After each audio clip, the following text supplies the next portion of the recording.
Hello students, कैसे हैं आप सभी लोग। होप सो आप लोग बहुत बढ़िया होंगे। स्वागत है आप सभी स्टूडेंट्स का ज्ञान सागर क्लासेस में। जैसा कि स्टूडेंट्स आप लोग जानते हैं कि सीएमए इंस्टीट्यूट ने अपने एग्जाम को लेने का जो पैटर्न है वो ऑनलाइन मोड में कर दिया है। तो आप लोगों के जो क्वेश्चन को पूछने का तरीका है, जो टॉपिक वाइज वेटेज है, वो भी कुछ अलग तरीके से चेंज कर दी गई है। तो इसीलिए हम आप लोगों के लिए लेकर के आ रहे हैं कि इंटर और फाइनल में किस तरीके से हम तैयारी करें, किस तरीके से subject wise topic wise study करें ताकि हम एक अच्छा स्कोर कर सकें। तो इसके लिए आज से हम लॉन्च कर रहे हैं 80 प्लस सीरीज, जिसके माध्यम से हम आप लोगों को बताएंगे कि आपको अपना स्टडी प्लान किस तरीके से करना चाहिए, किसी भी सब्जेक्ट के जो टॉपिक आप पढ़ते हैं वो टॉपिक वाइज किस तरीके से आपको अपना वेटेज रखना है ताकि एग्जाम के अंदर एक आप अच्छा स्कोर कर सकें। तो चलिए आज इस सीरीज की हम शुरुआत करते हैं। सबसे पहले हम बात करते हैं सब्जेक्ट फाइनेंशियल अकाउंटिंग की, जो कि सीएमए इंटरमीडिएट में पेपर नंबर 5 है। चलिए देखते हैं। चलिए फाइनेंशियल अकाउंटिंग के लिए अगर मैं बात करता हूं तो सबसे पहले आपका जो है स्टडी नोट नंबर 1, यह है फंडामेंटल्स ऑफ अकाउंटिंग के बारे में। फंडामेंटल्स ऑफ अकाउंटिंग का मतलब बेसिक अकाउंटिंग के रिलेटेड क्वेश्चंस आपको इसमें पूछे जाते हैं। सबसे पहले तो मैं बात करता हूं इसकी फ्रीक्वेंसी की, तो हर बार इसमें से क्वेश्चन आपका कंफर्म पूछा ही जाएगा। और अगर इसके अंदर मैं बात करूं कि कौन से ऐसे टॉपिक्स हैं जिसके क्वेश्चन बड़े फ्रीक्वेंट या हमेशा से आपको देखने को मिलते हैं, तो वो एक तो कैपिटल एंड रेवेन्यू ट्रांजैक्शंस हो गए, इसके अलावा डेप्रिसिएशन अकाउंटिंग हो गई, और इंपॉर्टेंट है आपका यहां पर रेक्टिफिकेशन ऑफ एरर। बेसिकली अगर मैं बात करूं तो ये 3 टॉपिक से क्वेश्चन आपको जरूर से देखने को मिलते हैं। देखिए अगर यहां पर डेप्रिसिएशन और कैपिटल रेवेन्यू ट्रांजैक्शंस की बात की जाए तो सेक्शन ए और सेक्शन बी जो है आपका, वो आपका एमसीक्यू मोड का है और शॉर्ट आंसर क्वेश्चंस के टाइप का है, और उसी तरीके के क्वेश्चन इन दोनों टॉपिक्स में से आपको देखने को मिल सकते हैं। हालांकि ऐसा नहीं है कि इन टॉपिक्स में से क्वेश्चन नहीं मिलेगा, इनसे भी मिल सकता है, लेकिन मोटे तौर पर जो सबसे ज्यादा पूछे जाने वाले हैं इस पहली बेसिक अकाउंटिंग के चैप्टर में, तो उसमें ये 3 टॉपिक मैंने आपको बताए। रेक्टिफिकेशन ऑफ एरर का जो चैप्टर है उसमें से आपको एक बड़ा क्वेश्चन जरूर से देखने को मिलता है, तो आप इसको जरूर से प्रिपेयर कर लेंगे। चलिए इसके बाद अगर मैं बात करता हूं स्टडी नोट नंबर 2 की, ये आपका है accounting for special transactions. Special transactions accounting के जो कुछ ट्रांजैक्शंस होते हैं उसके अंदर कौन कौन से ऐसे टॉपिक्स और चैप्टर हैं जो कि हमारे एग्जाम पॉइंट ऑफ व्यू से इंपॉर्टेंट है, उसके बारे में थोड़ा सा डिस्कशन करते हैं। देखिएगा इसमें चैप्टर है, पहला है bill of exchange, consignment accounting, joint venture accounts and insurance claim. देखिए स्टूडेंट्स, इस 4 चैप्टर में से अगर मैं आपको 2 इंपॉर्टेंट चैप्टर बोलूं जिसका ज्यादातर एग्जाम के अंदर क्वेश्चन पूछा जाता है या फ्रीक्वेंसी मैक्सिमम टाइम देखी गई है, वो है आपकी एक तो है आपका कंसाइनमेंट अकाउंटिंग और दूसरी है इंश्योरेंस क्लेम। कंसाइनमेंट अकाउंटिंग और इंश्योरेंस क्लेम में से जो क्वेश्चंस हैं वो फ्रीक्वेंट नेचर में ज्यादातर पूछे जाते हैं, और इनमें से बड़ा क्वेश्चन बनता है। कम से कम 7, 8 या 10 नंबर तक के क्वेश्चन आपको इसमें से कंफर्म देखने को मिलेंगे। और इसके बाद अगर बिल ऑफ एक्सचेंज या जॉइंट वेंचर की मैं बात करता हूं तो जॉइंट वेंचर आपका लेस इंपॉर्टेंट है। अब तक के एग्जाम की अगर मैं बात करूं तो बहुत मुश्किल चांसेस के अंदर कोई बड़ा क्वेश्चन बना होगा या नहीं बना है, मैं आपको बता दूं आपके छोटे क्वेश्चन जरूर इसमें से पूछे गए हैं, 1 नंबर या 2 नंबर के ऑब्जेक्टिव टाइप क्वेश्चंस में से। तो अगर आप अभी स्किप भी करना चाहते हैं तो जॉइंट वेंचर को स्किप कर सकते हैं। हालांकि मैं आपको ये कहूंगा कि आपको स्किप कुछ नहीं करना है, एक बार तो कंफर्म सारी चीजों को पढ़ना ही है। लेकिन प्रायोरिटी बेसिस पर अगर मैं बात करता हूं तो कंसाइनमेंट अकाउंटिंग और इंश्योरेंस क्लेम को आपको प्रायोरिटी रखनी है। अब देखिए इंश्योरेंस क्लेम में लॉस ऑफ स्टॉक और लॉस ऑफ प्रॉफिट पॉलिसी है। कोई भी एक पॉलिसी से आपको क्वेश्चन पूछ सकता है, लेकिन क्वेश्चन आपका एक बड़ा बनेगा, और इंश्योरेंस क्लेम का 8 से 10 नंबर का क्वेश्चन तो कैरी करता ही करता है। इसके अलावा मैं बात करता हूं बिल ऑफ एक्सचेंज चैप्टर की। बिल ऑफ एक्सचेंज में ज्यादातर क्वेश्चन जो है अकोमोडेशन बिल को लेकर के पूछे जाते हैं, तो अगर बड़ा क्वेश्चन बनेगा तो अकोमोडेशन बिल का बनेगा। छोटे क्वेश्चंस के अंदर इसमें से 2 नंबर के शॉर्ट क्वेश्चंस या 1 नंबर का ऑब्जेक्टिव क्वेश्चन जरूर से देखने को मिल सकता है। चलिए इसके बाद अब मैं बात करता हूं, नेक्स्ट आपका स्टडी नोट है जो कि है प्रिपरेशन ऑफ फाइनेंशियल स्टेटमेंट के रिगार्डिंग। देखिए इस चैप्टर की अगर मैं बात करता हूं तो इसकी इंपॉर्टेंस कम है, यानी फाइनल अकाउंट, ट्रेडिंग, पीएनएल और बैलेंस शीट को बनाने से रिलेटेड क्वेश्चंस आपके एग्जाम में कम पूछे जाते हैं। अगर इस चैप्टर को स्पेसिफिकली अगर आपको एग्जाम के पॉइंट ऑफ व्यू से देखना है तो इसमें एक टॉपिक है बेड डेब्ट्स। बेड डेब्ट्स का ट्रीटमेंट स्टूडेंट जरूर से आप देख के जाएं, क्योंकि ज्यादातर एग्जाम में बड़ा क्वेश्चन फाइनेंशियल स्टेटमेंट का ना बन करके सिर्फ बेड डेब्ट्स के ट्रीटमेंट के बारे में जरूर से पूछता है। तो बेड डेब्ट यहां पर मैं कहूंगा सबसे इंपॉर्टेंट पॉइंट है, तो इसको आप जरूर से देखेंगे। इसके बाद देखिए मैं बात करता हूं next non profit organisation, NPO का चैप्टर। बेटा ये चैप्टर जो है आपका बहुत इंपॉर्टेंट चैप्टर है, मैं इसको 3 स्टार मार्किंग दूंगा। यानी इंपॉर्टेंट कैटेगरी का मतलब हर बार एग्जाम में सवाल आता है, हर बार क्वेश्चन जो है वो बड़ा क्वेश्चन देखने को मिलता है। तो एनपीओ का चैप्टर मोस्ट इंपॉर्टेंट चैप्टर है, जिसका कंफर्म क्वेश्चन और बड़ा क्वेश्चन आपको देखने को मिलेगा। हाई वेटेज के तौर पे मैं बात करूं तो 12 नंबर तक का बड़ा क्वेश्चन देखने को मिलेगा। और सॉरी, इसमें हम बात करें तो receipt and payment account, income and expenditure, opening and closing balance sheet, confirm बड़ा क्वेश्चन देखने को मिल सकता है। तो इन सभी चीजों की प्रैक्टिस आप अच्छे से कर लीजिएगा। इसमें एनपीओ का चैप्टर आपको बिल्कुल स्किप नहीं करना, इसको बहुत अच्छे से आपको तैयार करना है। इसके बाद देखिए नेक्स्ट चैप्टर है आपका इनकम्प्लीट रिकॉर्ड। स्टूडेंट्स ये भी same incomplete records important chapter की कैटेगरी में है, मतलब इसमें से भी क्वेश्चंस आपको जरूर से देखने को मिलते हैं। देखिए इनकम्प्लीट रिकॉर्ड्स के अंदर 2 ही टाइप के अकाउंट्स बनाए जाते हैं, एक स्टेटमेंट ऑफ अफेयर्स के थ्रू, दूसरा फाइनल अकाउंट्स मेथड। तो यहां पर दोनों ही मेथड आप प्रॉपरली स्टडी कर लें, क्योंकि कंफर्म आपको इनकम्प्लीट रिकॉर्ड्स का क्वेश्चन एग्जाम में देखने को मिलेगा। चलिए इसके बाद बात करते हैं पार्टनरशिप अकाउंटिंग की। देखिए पार्टनरशिप अकाउंटिंग वैसे जनरली हम देखें तो सी सेक्शन के अंदर ये पूछी जाती है, और 6 में से आपको कोई 4 क्वेश्चन अटेम्प्ट करने हैं तो कोई एक क्वेश्चन 2 क्वेश्चन आप स्किप कर सकते हैं। और स्किप में ज्यादातर स्टूडेंट्स चूज करते हैं कि पार्टनरशिप को सर स्किप कर दें क्या।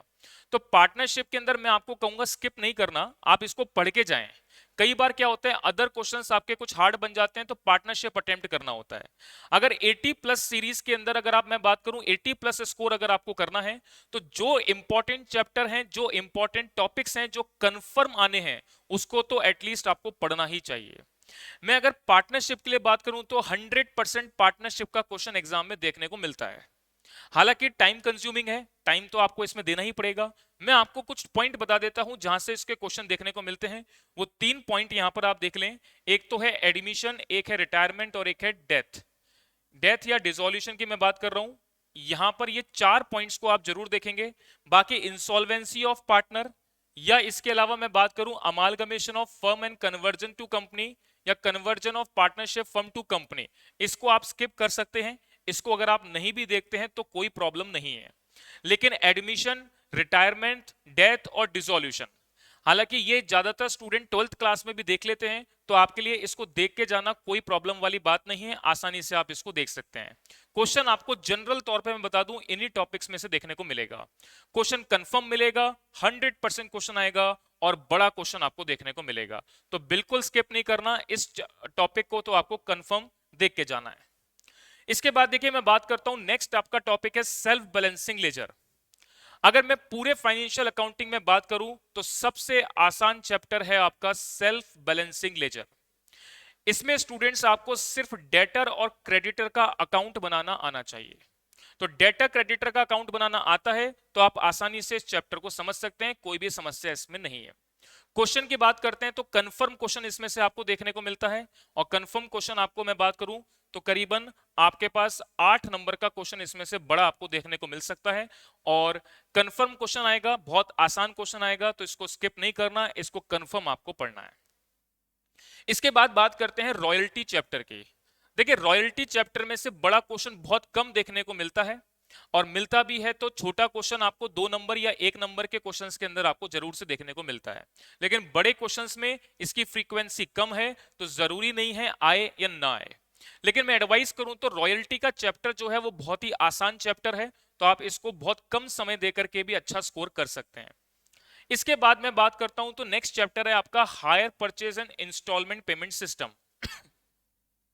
देखिए हायर परचेज का जो क्वेश्चन है वो जनरली एग्जाम में देखा जाता है, और रॉयल्टी और हायर परचेज जो है वो साइमल्टेनियसली अगर मैं बात करूं तो कभी रॉयल्टी कभी हायर परचेज इस तरीके से पूछा जाता है।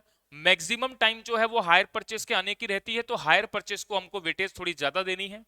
और हायर परचेस अकाउंटिंग सिस्टम बहुत ही आसान सिस्टम है, इसको आप आराम से पढ़ करके इसमें अच्छा स्कोर कर सकते हैं। इसमें बेसिकली अगर मैं बात करूं तो सिर्फ परचेजर और वेंडर की बुक्स में किस प्रकार से अकाउंटिंग मेंटेन करनी है वो टाइप के क्वेश्चंस आपको यहां पर देख करके जाने हैं। साथ में एक टेबल यहां पर बनाई जाती है कि हर इंस्टॉलमेंट पर कितना इंटरेस्ट का अमाउंट शामिल है और कितना प्रिंसिपल रीपेमेंट करते हैं। ये टेबल जरूर आप देख के जाएं, क्योंकि जनरली एग्जाम के अंदर आप देखेंगे तो आपको टेबल बनाने को तो कंफर्म पूछी जाती है। बड़ा क्वेश्चन करोगे तो टेबल तो बनानी पड़ेगी, और कई क्वेश्चन सिर्फ टेबल बनाने को लेकर के पूछे गए हैं। अगर टेबल बनाने को लेकर के मैं मैक्सिमम टाइप ऑफ क्वेश्चंस की बात करूं तो एक आपने कंसेप्ट पढ़ा होगा एन्युटी फैक्टर का। एन्युटी फैक्टर का कॉन्सेप्ट टेबल बनाने को लेकर के हायर परचेस चैप्टर में जनरली ज्यादा टाइम्स पूछा गया है, तो इसलिए आपको यह जरूर से देखना है। इसके बाद देखिए मैं बात करता हूं, नेक्स्ट आपका टॉपिक है ब्रांच एंड डिपार्टमेंट अकाउंट्स का। देखिए ये दोनों ही टॉपिक्स जो हैं वो अल्टरनेट बेसिस पर पूछे जाते हैं, कभी ब्रांच का कभी डिपार्टमेंट का। फ्रीक्वेंसी की बात करें तो बहुत ज्यादा फ्रीक्वेंसी नहीं है कि हर अटेम्प्ट में इनसे पूछा ही जाता है, तो कई बार ब्रांच का आएगा कई बार डिपार्टमेंट का आएगा, लेकिन आएगा दोनों में से कोई एक कंफर्म। तो इसीलिए आपको अगर मैं बात करूं तो ब्रांच के अंदर सबसे पहले मैं बात करता हूं तो ब्रांच के अंदर आपको दो मेथड्स हैं, एक डेटर मेथड और एक stock in debtor method. Independent branch और फॉरेन ब्रांच अगर आप स्किप करना चाहें तो कर सकते हैं, लेकिन जो आपका डेटर मेथड और stock in debtor method dependent branch का जो कॉन्सेप्ट है उसको जरूर से देख के जाएं, क्योंकि ज्यादातर आपके पास एग्जाम में इन दोनों टॉपिक से सवाल पूछे जाने के चांसेस रहते हैं। तो स्किप क्या कर सकते हैं, इंडिपेंडेंट ब्रांच और फॉरेन ब्रांच को स्किप कर सकते हैं, लेकिन डिपेंडेंट ब्रांच में जो डेटर मेथड और स्टॉक इन डेटर मेथड से ब्रांच अकाउंट बनाया जाता है उसको आप जरूर से देखेंगे। डिपार्टमेंटल अकाउंट्स के अंदर अगर मैं बात करता हूं तो डिपार्टमेंट में बेसिकली दो टाइप्स के क्वेश्चन बनते हैं। एक तो आपको डिपार्टमेंटल वाइज अलोकेशन कैसे करना है खर्चों का, दूसरा बनता है इसमें स्टॉक रिजर्व का, कि एक डिपार्टमेंट से दूसरे डिपार्टमेंट में जब कुछ ट्रांसफर किया जाता है तो कुछ ना कुछ स्टॉक क्लोजिंग स्टॉक के अंदर बच जाता है जिसका प्रॉफिट अल्टीमेटली रियलाइज नहीं हो पाता है। तो उस केस में स्टॉक रिजर्व की कैलकुलेशन आपको कैसे हटानी है उस चीज को लेकर के जनरली सवाल एग्जाम में पूछा जाता है। तो डिपार्टमेंटल अकाउंट बहुत आसान है इसको आप आसानी से कवर अप कर सकते हैं। इसके बाद देखिए नेक्स्ट मैं बात करता हूं कंप्यूटराइज अकाउंटिंग सिस्टम। देखिए इसका क्वेश्चन मैं आपको बोलूंगा 100% एग्जाम में पूछा जाता है और थ्योरेटिकल क्वेश्चन मिलेगा तो इस एच को डिफिकल्ट नहीं है, और आप इसकी थ्योरी देख करके जाएं, कंफर्म क्वेश्चन देखने को मिलेगा और इसकी थ्योरी आप अटेम्प्ट कर सकते हैं, बिल्कुल आसान चीज है, इसमें कोई भी दिक्कत नहीं है। इसके बाद देखिएगा मैं बात करता हूं नेक्स्ट है आपका अकाउंटिंग स्टैंडर्ड्स।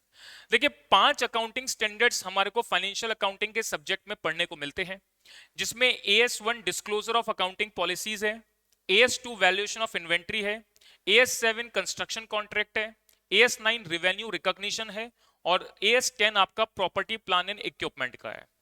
इन 5 अकाउंटिंग स्टैंडर्ड में से मैं आपको कहूंगा 3 अकाउंटिंग स्टैंडर्ड आपको कंफर्म देख करके जाने हैं। कौन कौन से हैं, एक है अकाउंटिंग स्टैंडर्ड 2, एक है AS7 और एक है आपका AS9। देखिए इसमें अगर मैं बात करूं तो प्रैक्टिकल कॉन्सेप्ट का अगर बड़ा सवाल बनता है तो वो AS7 कंस्ट्रक्शन कॉन्ट्रैक्ट में से बनता है। तो कंस्ट्रक्शन कॉन्ट्रैक्ट का बड़ा प्रैक्टिकल क्वेश्चन बन सकता है, तो प्रैक्टिकल कंसेप्ट के हिसाब से अगर मैं बात करूं बड़े क्वेश्चन के लिए तो आपको AS7 में से क्वेश्चन पूछा जाएगा। और अगर मैं बात करूं शॉर्ट क्वेश्चंस यानी 2 नंबर 4 नंबर या 6 नंबर, तो इसके लिए आपका जो क्वेश्चन है वो वैल्यूएशन ऑफ इन्वेंट्री और रेवेन्यू रिकॉग्निशन से बनेगा। इसमें अगर मैं बात करूं तो बहुत ज्यादा बड़ा सवाल नहीं बनता है, 2 नंबर 4 नंबर तक आप मैक्सिमम मान लो, इससे ऊपर नहीं बनता। कोई एक अलग क्वेश्चन बन गया तो एक 6 नंबर का बन सकता है, बाकी 4 नंबर तक के सवाल इसमें देखने को मिलते हैं। तो आपको यहां पर ये तीनों को ध्यान से देखना है। Disclosure of accounting policy important नहीं है, property plant and equipment important नहीं है। इंडियस में इतना कोई खास इंपॉर्टेंट नहीं है, तो इनको अगर आप स्किप करना चाहें तो भी कर सकते हैं। लेकिन अगर आपको फिर भी पढ़ना है तो आप इसमें स्कैनर्स में पास्ट एग्जाम में आए हुए क्वेश्चंस को जरूर देख लें कि डिस्क्लोजर ऑफ अकाउंटिंग पॉलिसी और प्रॉपर्टी प्लांट एंड इक्विपमेंट में क्या पूछा गया था, सिर्फ उतना ही सफिशिएंट है। तो ये थी आज की हमारी 80+ सीरीज फाइनेंशियल अकाउंटिंग के रिगार्डिंग, और होप सो आपको ये सीरीज बहुत अच्छी लगी होगी। तो अगर आपको ये सीरीज पसंद आई और ये आज का वीडियो अच्छा लगा तो इसको लाइक करें और अपने फ्रेंड्स के साथ इसको शेयर करें ताकि आपके फ्रेंड्स भी उसको देख करके अपना बेनिफिट कर सकें। चलिए स्टूडेंट्स, आज की इस सीरीज के पहले वीडियो में मैं इतना रखता हूं। अब मिलते हैं हम इसके अगले वीडियो में, जिसमें हम नेक्स्ट सीरीज टॉपिक है, जो सब्जेक्ट है वो आपका लॉ एंड एथिक्स का, उसको मिलेंगे। और अब आज की वीडियो में इतना रखते हैं। धन्यवाद।